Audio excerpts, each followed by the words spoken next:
সুপ্রিয় দর্শক শ্রোতা, আসসালামু আলাইকুম। শব্দ বুঝে কোরআন শিখেন সহি শুদ্ধভাবে, এই ক্লাসে আপনাদেরকে স্বাগতম। প্রথমেই বলবেন আউযু বিল্লাহি মিনাশ শাইতানির রাজিম, বিসমিল্লাহির রহমানির রহিম। ওয়া ইজ, ওয়া জবর ওয়া, হামজা জালজের ইজ, ওয়া ইজ। এখানে আলিফকে হামজা কেন বলছি? যদি জে জাবার পেশ যদি আসে তাহলে আলিফকে হামজা পড়তে হবে।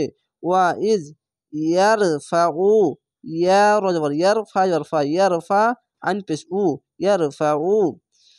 ইব্রাহিমুল, খারজের এক আলিফ টেনে পড়বেন, খারজ আবার এক আলিফ টেনে পড়বেন, এখানে কলকলা হবে।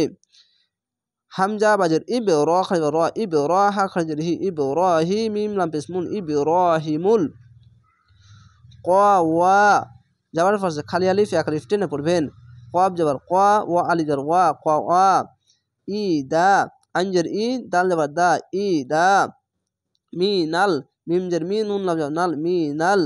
বাইতি, বা ইজর বাই, তা যেতি, বাইতি। ওয়া ইসমাইলু, এখানে লু না বলে ইসমাইল এভাবে ওয়াকফ করবেন। কেন? এখানে তো আছে, থামা ভালো, তার জন্য যেখানেই থামবেন শেষ এই শব্দ শেষ অক্ষরে সাকিন দিয়ে 3 আলিফ টেনে পড়বেন। কেন? জেরের পাশে ইয়া সাকিন এক আলিফ টেনে পড়তে হয়, আর এখানে যদি সাকিন দেন তাহলে 3টি অক্ষর মিলিয়ে 1 2 3 মধ্যে আরজি হয়ে যাবে। খারজ আবার এক আলিফ টেনে পড়বেন। ওয়া যাবার ওয়া, হামজা সিনজের ইস, ওয়া ইস মিম খারজ মা, ওয়া ইসমা আইন ইজের ই, ওয়া ইসমাই লাম পেশলু, ওয়া ইসমাইলু, ওয়া ইসমাইল এভাবে ওয়াকফ করবেন।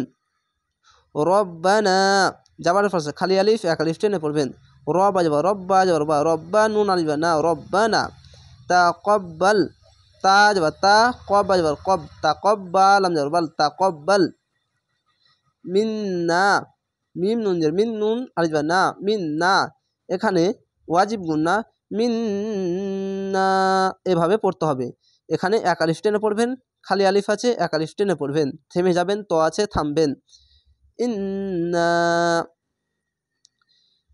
ইন্নাকা, এখানে ওয়াজিব গুন্না আছে, হামজা নুনজের ইন, নুন যাবার না, ইন্না কাব যাবার কা, ইন্নাকা।